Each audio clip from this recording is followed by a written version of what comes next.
I just invite people to pull back the curtain like the Wizard of Oz and just see what's back there. Alabama's Alabama. Weird admiration of Alabama and Alabama.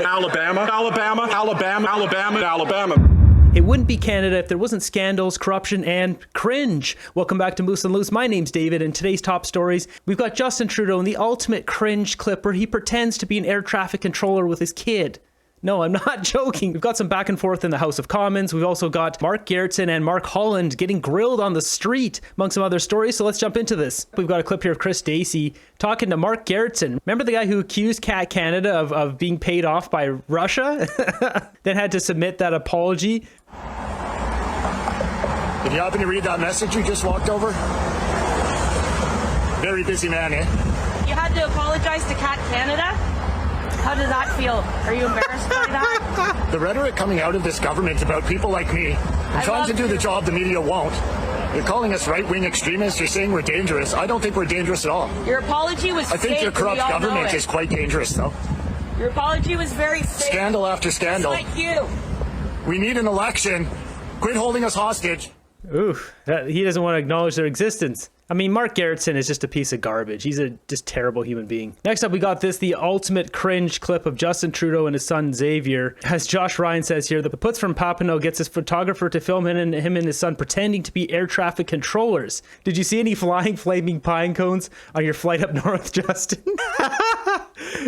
So if you're not familiar with the flaming pine cone thing, when he was going back and forth with Pierre Poilievre the other day, Trudeau had an outburst where he's talking about pine cones were flying kilometers through the air in Jasper. I should warn everyone, this is unbelievable cringe.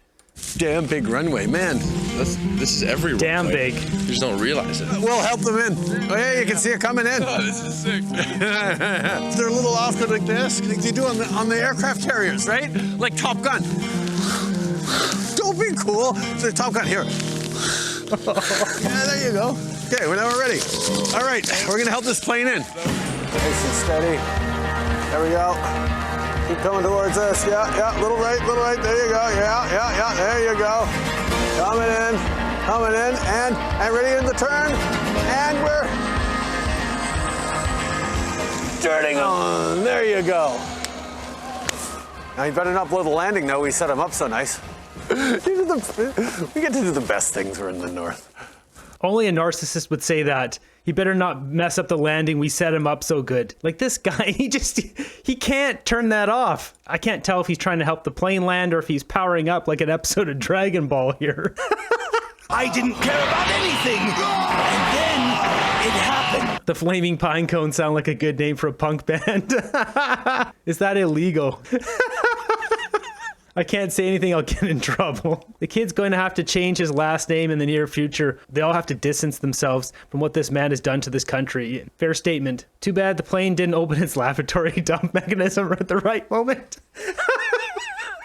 Cringeworthy, make it stop. Man, he's such an idiot. I bet his kid was wishing he was anywhere but with this dunce of a father being a make-believe air traffic controller. I didn't care about anything. Next up, we've got some propaganda here. Opinion piece says Catherine Tate is why you need the CBC. Trust us because we tell you to. Canadians are way past that. Yeah, we definitely are. Correct me if I'm wrong, but nobody said they'll close the CBC. Just defund them. Make them compete in what should be capitalist market. Sink or swim, just get off the taxpayer. Yeah. CBC is done. There's no going back to the good old days. No more taxpayer money for any media. Yeah, I mean, they've lost our trust. They're toast. Next up, we've got more of these guys in the streets. So they're protesting because they don't like the Jewish owner of this restaurant. Like, this has got to stop. If you're planning on driving downtown, well, think again, because these guys are blocking all the infrastructure. Who is funding this? Good question. This will get cleaned up real quick after Poilievre gets into power. Next up, we've got an update here from Michael Barrett on the $9 million NYC condo. It says here, Trudeau officials write Tom Clark gave the green light to purchase the condo on June 17th. July 24th, committee launches investigation into condo purchase. July 25th, Trudeau official issues bogus correction saying Clark was not involved. They're trying to change it now so he wasn't a part of it. After issuing the initial June 15th or 17th email that was, as I mentioned, an initial overview, The Office of the Associate requested the leads to go through and pull together a more detailed chronology of events. Oh, and please. once that information was available, I relayed that information to the minister's office. Liar. No one asked me to correct anything. I relayed the best available information that was presented to me at the time. Who told you that Mr. Clark was not involved? Mr. Chair, the records of from the property branch demonstrated that the Consul General was aware of the process, but not involved or in a decision-making role. Bull crap. Yeah, I've got to tell you that's quite the reversal. You effectively swallowed yourself whole in this correction that you issued within a day of this committee having Mr. Clark ordering him to appear. And I'm just going to quote you back to yourself. The head of mission providing the green light for the selection of the new residents. That was based on the best available information that was provided to you at the time, but the information that you received a month later, a day after this committee passed the motion, is a complete reversal of that. Will you table for this committee all correspondence, written, electronic, or otherwise, related to this issue, and specifically to the July 25th subject matter that you write on? Mr. Chair, of course, I'm happy to provide Thank you very much. material that would be useful. They're just a bunch of liars. They always lie about everything. Shameless is indeed the word. Cesspool also applies. Justin Trudeau's model corruption for his ministers who gleefully rip off Canada like him. That's so on point, that comment. Next up, we got this here. It says, do you think these buildings were built to house the homeless here in Campbell River, BC? So those look like homeless shelters. But reading the comments, I guess there's a homeless guy near there saying he can't live there, so I'm guessing these are for newcomer migrants. That is my guess. I don't know. Trudeau is renting out hotels. They're doing all sorts of stuff. They give so much of our money to them, as you know, I've covered here recently. You know, if you got to come here with a couple kids from India, you'll get $70,000 a year. While Canadians are sleeping on the streets getting nothing after paying taxes for decades. So it's a real disgrace what our government has done to us. And just disgraced and dishonored Canadian citizens, born and raised, or immigrants who have been here for years, who've contributed to our society, are just left by the wayside. So in the House here, we've got Michael Chong, who absolutely destroys the Liberals. Check this out. Mr. Speaker, this data, these statistics aren't coming from Conservatives. They're coming from credible financial experts at the Financial Times of London and The Economist, two organizations for which the finance minister once worked, and surely the government isn't suggesting these organizations are biased. Again, to fix a problem, one has to admit that it exists. Will the government admit that under its spending, its budgets, its plans, Canada is now poorer than Alabama, America's fourth poorest state? What do you even say to that? Is the Leader of the Opposition offers no solutions for Canadians, doesn't support the tax cuts we gave for small business, and worst of all, is he doesn't want anybody to hear about this, which is why he wants to cancel the CBC and take that away from Canadians as well. Oh, don't take away our beloved CBC, Trudeau's propaganda media. Oh, please. Mr. Speaker, nobody is denying that in every corner of the globe that there are challenges and that you can cherry pick statistics here or there. But the question is, what do you do as a country to meet the challenging moments you're in? The Conservatives' answer is to provide a slogan and no plan. I just invite people to pull back the curtain like the Wizard of Oz and just see what's back there. Not a thing. Not a single thing. This is about doing hard work and doing the right thing, Mr. Speaker. Mark, if Canada's going to start a circus, you'll be the first person we call. Mr. Speaker, the member opposite is now the second member to admire Alabama and say that Alabama is doing better than Canada.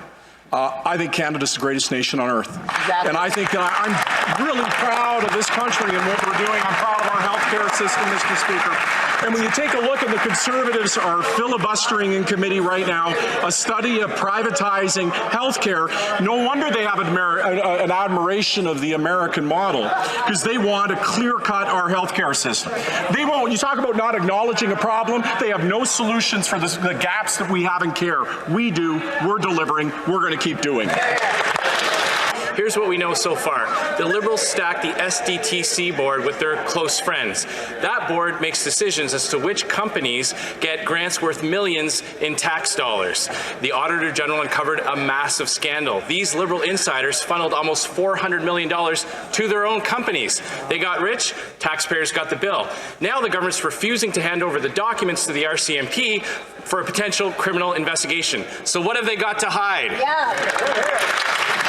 Mr. Speaker, again, the House Leader for the Conservatives is completely false in what he is stating in this place. What is true is that the Conservatives have put forward a motion that would blur the lines between the independence of the legislative and judicial branches of government. It is both the RCMP and the Auditor General who have raised their extreme concern with what the Conservatives have put forward. Every Canadian should be concerned about the fact that the first instinct of Conservatives is to suspend the charter rights of Canadians.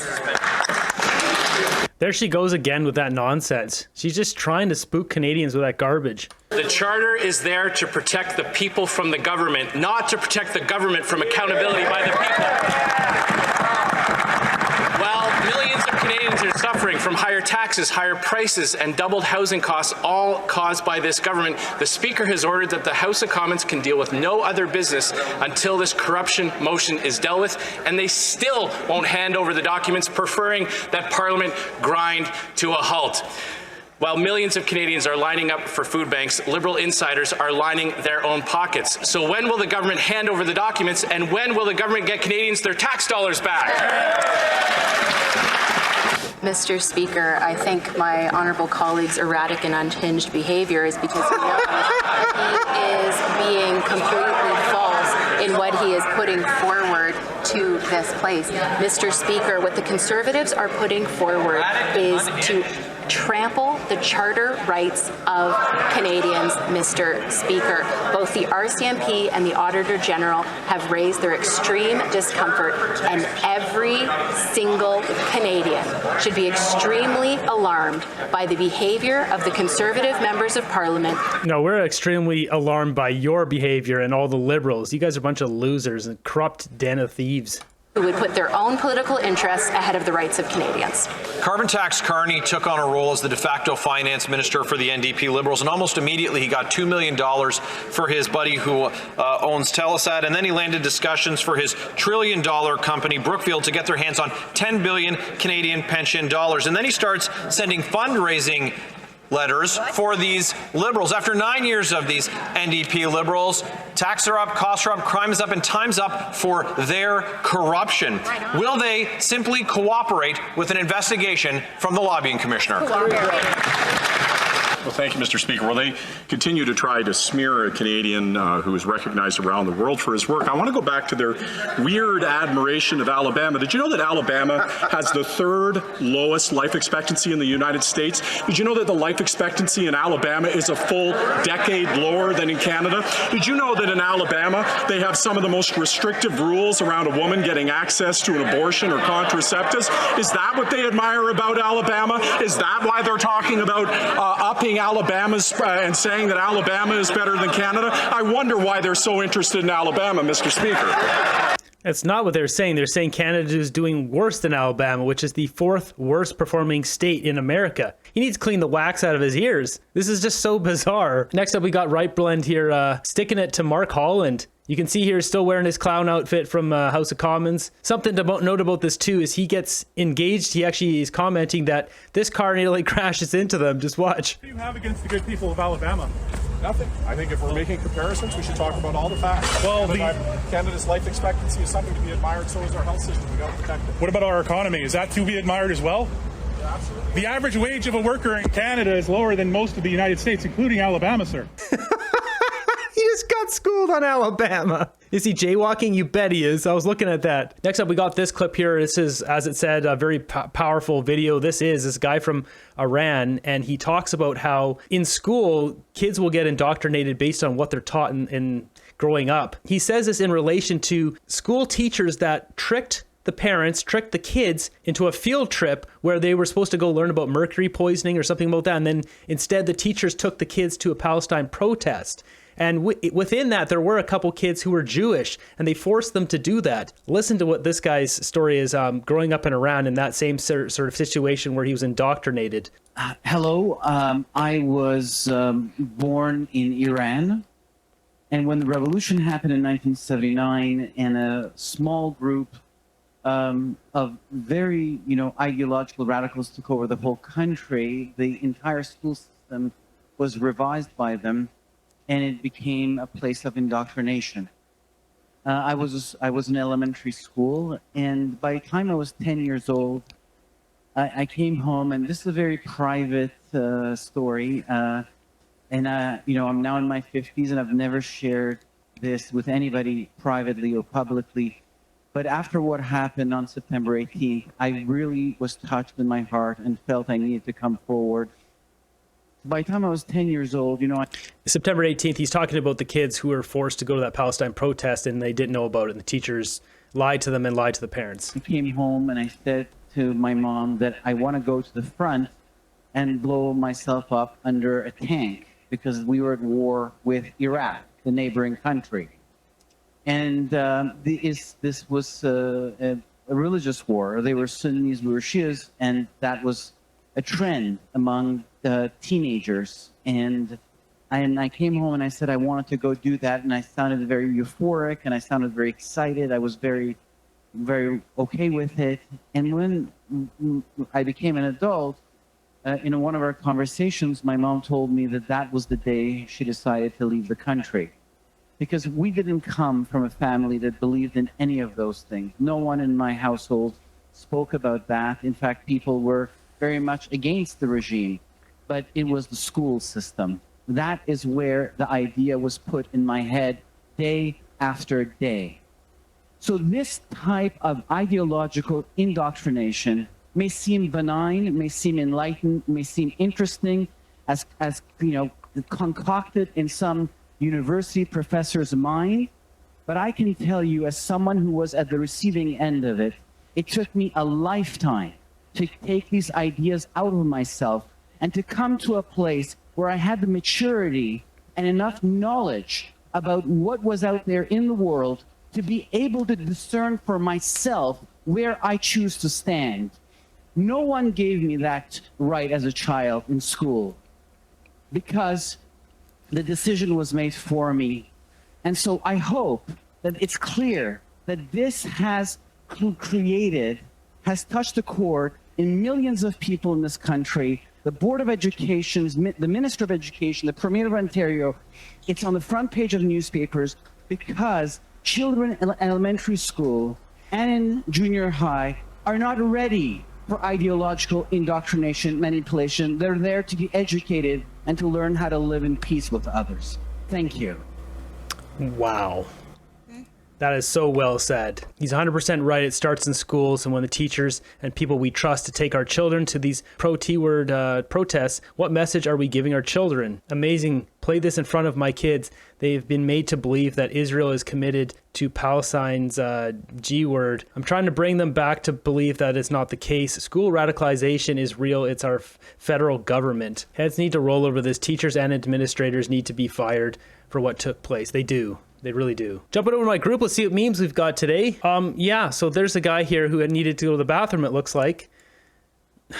Please. Can we have immediate deportation for anyone who does this? Like, that seriously needs to be a rule in this country. Just dropping a hot Carl right on the highway? Like, are you kidding me? I can't. So my video yesterday, I said maybe she should use her giant ears to listen to what Canadians are saying. This is hilarious when you guys do this stuff.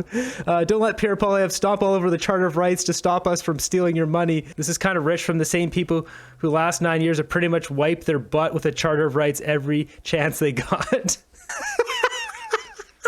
The media, the people that trust the media. In 2024, every truck on the road is paying between $15,000 and $20,000 in carbon tax, and Trudeau is looking to add to this. Yeah, I bet he is. It's just disgraceful. Write a horror story using just 3 words. Trudeau reigns forever. Liberals running Canada. Justin and Jag. Beautiful destinations here. Best camping spots in Canada. Yeah, no kidding. downtown anywhere. Canada is currently in a bit of a holding pattern, to use some puns, airplane puns.